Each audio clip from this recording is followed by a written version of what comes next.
प्रभु के नाम की बड़ाई करते हैं, क्योंकि आज का दिन परमेश्वर का महान दिन। प्रार्थना करूँगा, खुदावन मैं तेरा धन्यवाद करता हूँ प्रभु, आज मैं नहीं परंतु तू बोले और अपने बच्चों से बात करेगा। जो आपने मुझे दिया मैं इन्हें देता हूँ। सारी महिमा तुझे दे के प्रार्थना यीशु के नाम से, आमीन। मेरे साथ निकालेंगे यूहन्ना 19:30। कलाम में लिखा है, जब यीशु ने वह सिरका लिया तो कहा पूरा हुआ, और सिर झुकाकर अपने प्राण त्याग दिए। हमें क्या लगता है ये ऐसे ही पूरा हो गया? नहीं, इसके पीछे बहुत बड़ा कारण था और इतना महत्वपूर्ण ये वचन है जो कहा पूरा हुआ। परमेश्वर ने जगत से ऐसा प्रेम किया, उसने इकलौता पुत्र दे दिया, ताकि जो कोई इस पर विश्वास करे वो नाश ना हो परंतु अनंत जीवन पाए। परमेश्वर ने अपने पुत्र को जगत में इसलिए नहीं भेजा कि जगत पर दंड किया के दे, परंतु इसलिए भेजा कि जगत उसके द्वारा उद्धार पाए। आज जो उद्धार का रास्ता है वो सिर्फ और सिर्फ प्रभु यीशु मसीह ने उद्धार का रास्ता है।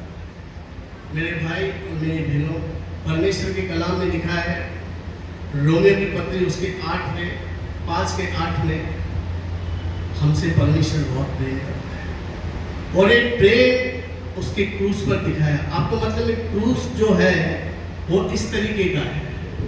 इसका मैं स्टडी कर रहा था, परमेश्वर को ने क्रूस को क्यों चुना। परमेश्वर ने मुझे बताया कि जब एक पिता अपने बच्चों से प्रेम करता है तो वो किस रीति से उसे बुलाता है। मेरे पास आ, मैं तेरा पिता हूं, मैं तुझे बचाने के लिए आया। क्या तू मेरे पास आना चाहता है? परमेश्वर ने कहा,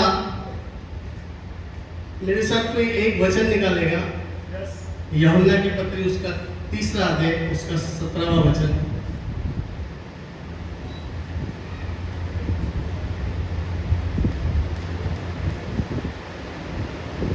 परमेश्वर ने अपने पुत्र को जगत में इसलिए नहीं भेजा कि जगत पर दंड की आज्ञा दे, परंतु इसलिए कि जगत उसके द्वारा उद्धार पाए।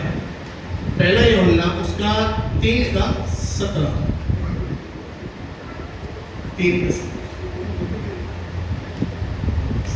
पर जिस किसी के पास संसार की संपत्ति हो और वह अपने भाई को कंगाल देखकर उस पर तरस खाना न चाहे, तो उसमें परमेश्वर का प्रेम कैसे बना रह सकता है? हमारे पास संसार की धन संपत्ति हो और मेरा भाई गरीबी में हो और मैं उस पर तरस ना खाऊं, तो ऐसा प्रेम मुझ में बना रह सकता है?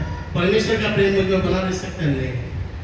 आज हम कंगाली में थे, लाचारी में थे, पाप में थे, गुनाहों में थे और शैतान के हाथ बिके हुए थे। उस खुदा ने हमें स्वर्ग से देखा और कहा, ये देख, परमेश्वर तेरा बेटा फंसा हुआ है। क्या एक छोटा भाई जब बड़ा भाई गड्ढे में गिर जाए तो उसे छोटा भाई निकालेगा? नहीं निकाल सकता। पर एक बड़ा भाई अगर छोटा भाई गड्ढे में गिर जाता है तो वो उसे हाथ देकर उठा सकता है। इसलिए बाइबल कहती है वो खाप और मेरा बड़ा भाई है। इसलिए वो कहता था, देख मनुष्य का पुत्र क्रूस पर चढ़ाया जाएगा, वो 30 दिन जी उठेगा। क्यों बोलता था मालूम है? क्योंकि मनुष्य को मनुष्य ही छुड़ा सकता है पापों से। उसने हमारे पाप सलीब पर लिए और हमारे लिए एक उद्धार का रास्ता तैयार किया स्वर्ग जाने के लिए। मेरे भाई और बहनों, इस कलाम पर विश्वास करो, परमेश्वर जीवित है। वो मरा तो था और बाइबल के 30 दिन मुर्दों में से जी उठा। सारी महिमा प्रभु